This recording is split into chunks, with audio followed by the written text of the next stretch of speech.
Two brothers are on a mission to risk everything to move their family cabin.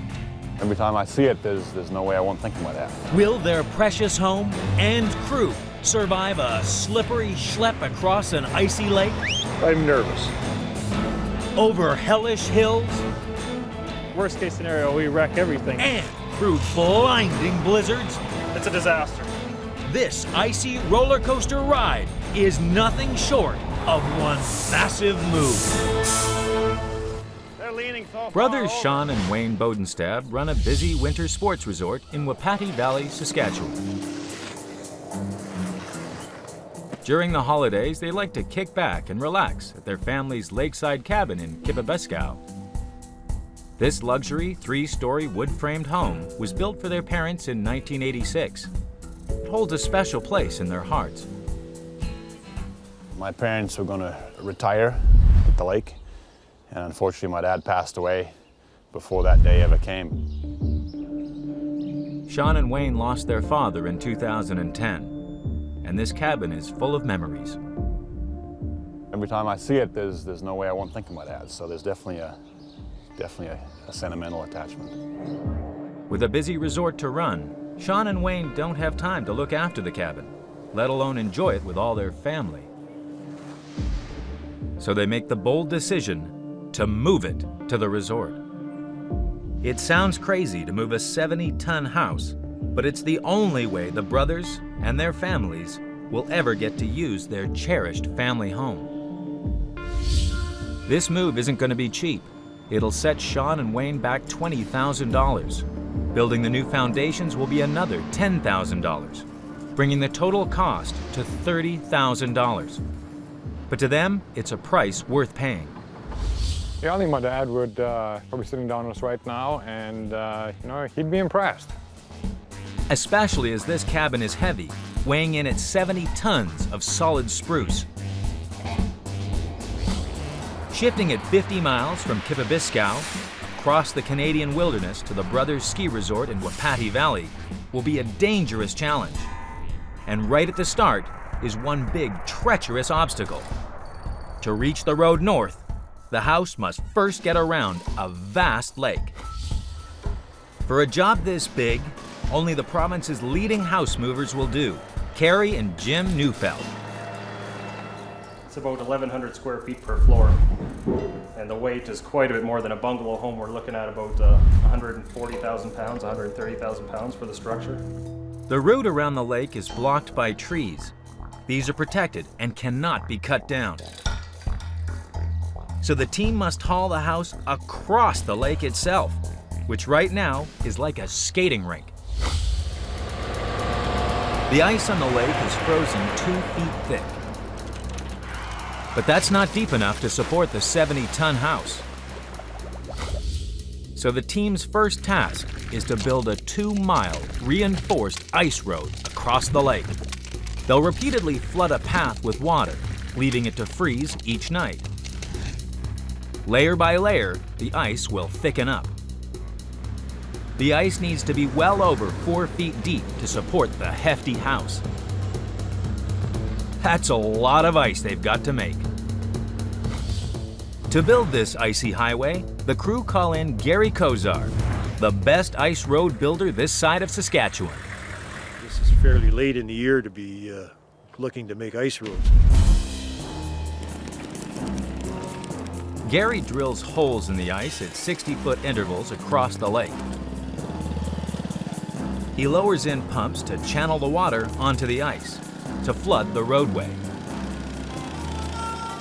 It's a matter of judgment. You don't want to put on too much. You want to put it on in thin layers, a maximum of 1 inch to 2 inches.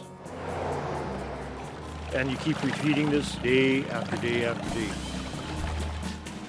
While the ice road starts to take shape, Carrie's foreman Jim prepares to haul the house off its footings and load it onto the truck. Okay, here we go. And straight across, you would do the same thing? That's the beam. The house sits high on the riverbank, 6 feet above the ice road. To load it onto the trucks, the team must roll the house along 2 steel beams over the edge of the riverbank. They must leapfrog roller skates underneath the house until it reaches the ice road. Only when the house clears the bank can they load it onto wheels, hook up the truck, and get rolling across the ice. The cold is really hard on all the equipment, and the hydraulics, it just doesn't respond the way you want it to, so everything seems to take about twice as long. It's minus 30. The steel roller skates are frozen solid.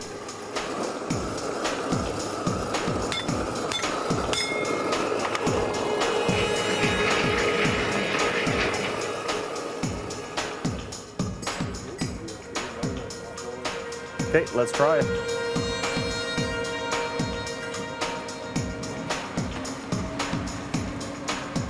The house slowly rolls over the ice. There's a lot of weight, so you can hear the rollers. There's some stress on them.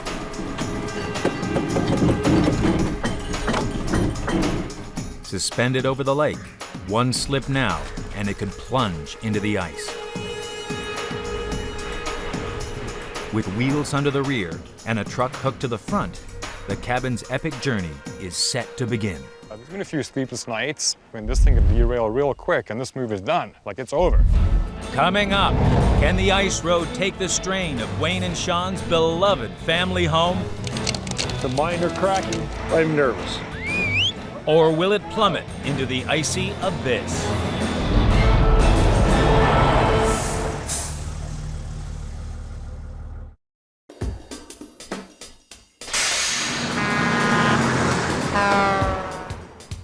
It's 7 a.m. in rural Saskatchewan. And after successfully rolling this 70-ton, 3-story summer house onto the ice, Carrie's crew hope to haul it to Sean and Wayne's ski resort 50 miles away before sunset. Obstacle 1, the lake. Iceman Gary checks if his 2-mile frozen road will hold up. Just arrived on site. I'm going to make my final inspection of the ice. Here we have just a smidgen over 44 inches of ice. Some minor cracking. I'm nervous. The ice road is not quite 4 feet thick. The weight of the house and the truck combined is so much that if they travel across the ice in close proximity, the road could give way.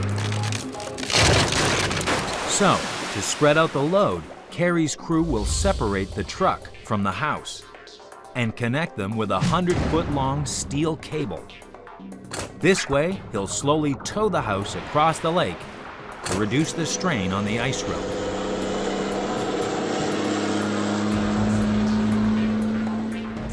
I'm going to try to... Carrie briefs his crew on the dangers ahead on the first stage of this 50-mile move. I'm just going to touch a few things on safety in case a dolly drops through the ice. We're going to keep that load moving. If that happens, Jim, I'm going to wave you and you're just going to put full throttle. In other words, if the ice cracks, floor the gas, boys, or risk sinking to the bottom of the lake. There's a lot at risk. I mean, we stand a lot to lose here, but I don't know if we can do anything more. Jim has drawn the short straw and is driving the lead truck. Okay, let's go!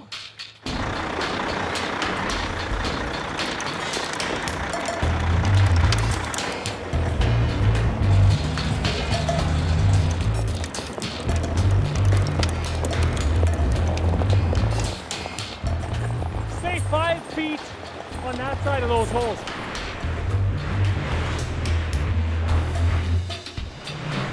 Keep in mind that ice is the strongest under its first load. After that, it starts getting weak. Between them and the bottom of the lake lies 30 feet of murky water. I'm going to keep my speed here at 5 kilometers per hour. Come on. Come on, come on. Come on. The important part is we got to make it home to her. My 4-year-old daughter just turned 4 last week. So that's the important part. Safety first, you betcha. That truck in the back could be in danger.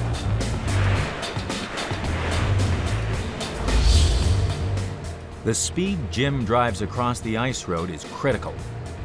Motor too slowly. The ice could sag and crack around the house.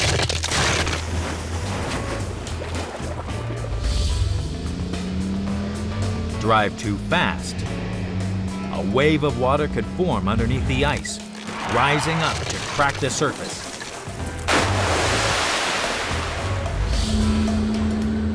So Jim must keep on trucking at a steady 5 kilometers per hour, while the crew listen for telltale cracking sounds. You just got to keep it moving. As soon as you stop the load, the ice loses its strength and it'll go down, and of course surface water, and that's a disaster. They crawl across the lake with trepidation, and it's not long before they hit a major glitch. Here's a crack right here. See? The truck is close to the cracks. Right here. If they move too fast, the ice could give way. Just maintain your speed. Okay.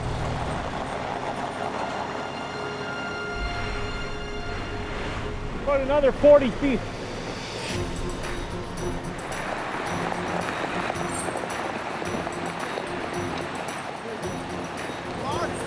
Looking good, looking good. Keep her coming. Keep her coming. That's good there, Jim. Let's chalk that load. Sean and Wayne can't believe it. Their home reaches the other side of the bank in one piece. But they can't relax yet. There are bigger hurdles to come. I don't think it could have went any better. I was so happy. Gary's not taking much credit on this project for himself, so I'll give him some credit. Thanks, Gary. Gary, come on. All done. Coming up, can the team drag the house up an icy hill without it skidding back down into the frozen lake? Worst case scenario, we wreck everything.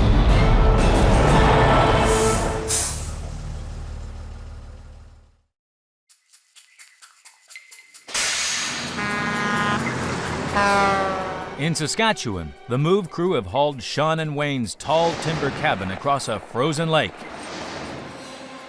Now they have an even bigger challenge, an icy mountain to climb. 12 p.m. Kerry's crew must drive it up a steep hill to reach the road north. This hill is our next hurdle. It's the only thing that I'm really concerned about, stress on the house. The hill is extremely steep and very tricky for a heavy house to climb. It could put a lot of pressure on the cabin's rear walls, with catastrophic results, collapsing into matchwood. To reduce the strain on the back of the house, Kerry plans to jack up the rear wheels to keep the load as level as possible. Wooden wedges will keep the building extra steady as it makes its ascent.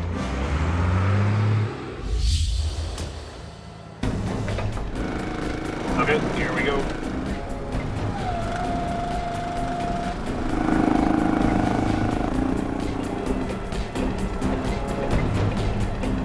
With the house level, the tug of war begins to winch it up the hill. All right, let's pull it ahead. If the line breaks or something like that, I mean, there's no way our truck will hold it. It's going to slide back down. Worst case scenario, we wreck everything.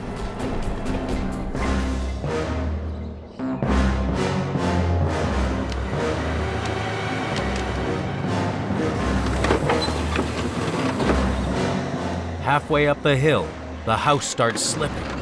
This is their worst nightmare. There's only one place for it to go, and that's back down onto the lake. They need more winching power, and fast. So they rig a third truck to the front of the convoy.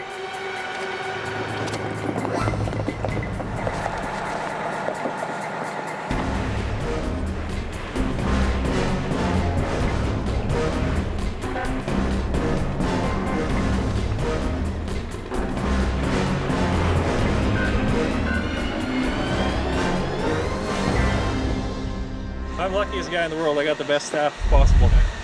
They're amazing. You guys see it. if things continue to go the way that they are, I think we're in great shape. But Mother Nature can play some crazy tricks on us. 2 p.m.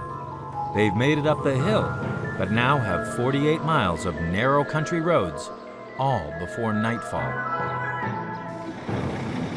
4 p.m. The team face yet another challenge.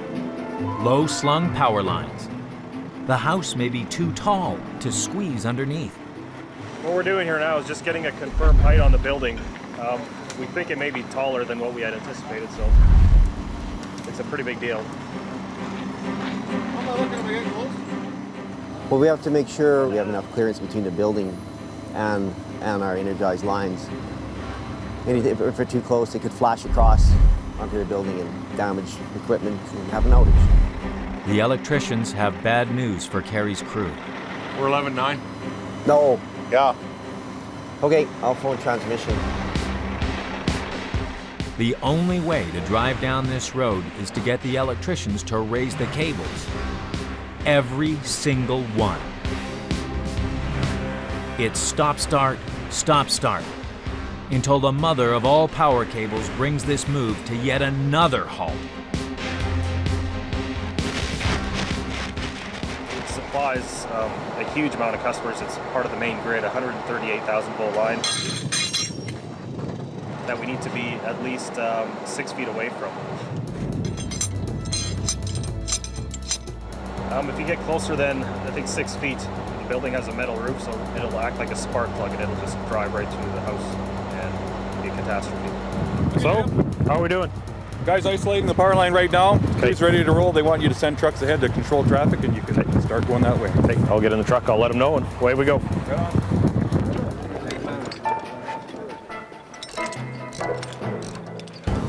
It takes 2 freezing hours to squeeze under the line. And just as they get back on the straight and narrow, Mother Nature has another surprise for them, a blizzard. The thick fog and freezing snow makes the road too treacherous. This is a typical January day. It's too bad it's March.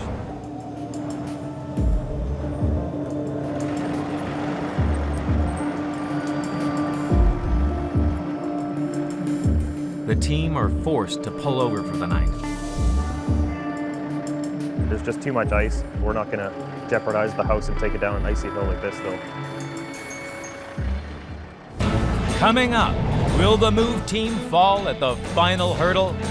As the trees edge closer, it could be curtains for the cabin windows. It's really tight. We got about a foot per side.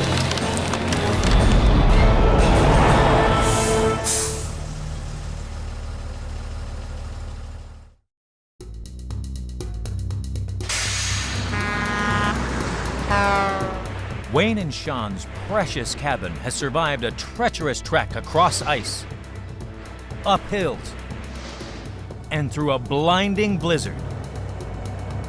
The finish line is nearly within reach. Move day 2 in Saskatchewan. The snowstorm has passed and the crew haul the house back onto the road. But they're not out of the woods yet.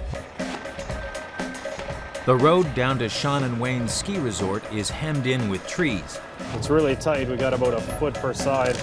The branches could smash the cabin's windows.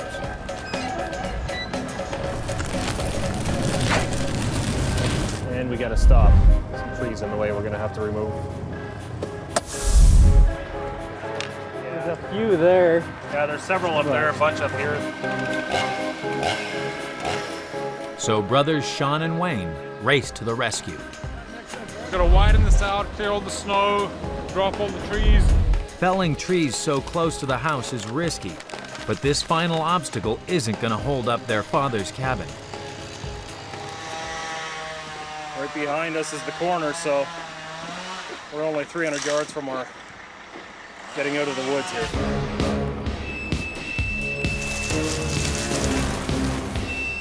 Don't lose your nerve now, Jim. The cabin's new home is just around the corner. A bit of a drop, like in the center, as you come off the road shoulder, Okay. and into that pasture.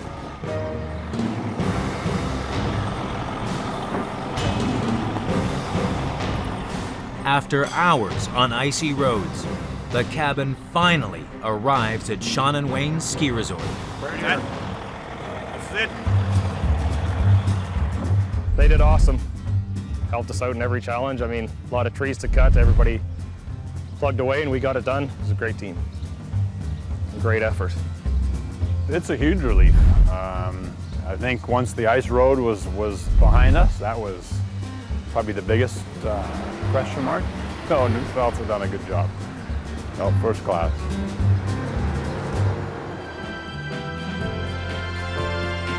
Four months after the move, the brothers have wasted no time in completely renovating the cabin. We're absolutely ecstatic with the way the whole project came together. With the cabin sat firmly on the new foundations, they've given the house a beautiful makeover from top to bottom. Thanks to the move team, the family can enjoy their father's legacy all year round for many generations to come. He was always up for a challenge, so I'm sure he's still looking down on us, and I'm sure he's got a big smile on his face. It feels good that it came together and it's still in the family, and it's going to be here for many years to come, so it's great.